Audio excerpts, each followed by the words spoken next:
So redrying tayo mga kaulaber. So 1 oras, 2 oras lang yung redrying natin bago natin ibenta.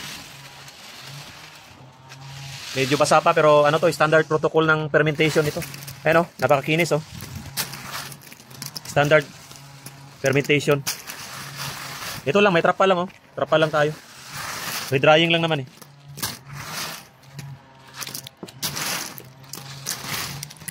Para tama talaga.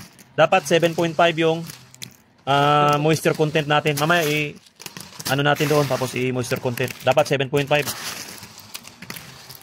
Para pwede natin i-stock na matagal. Yan o, ganda o. Ano?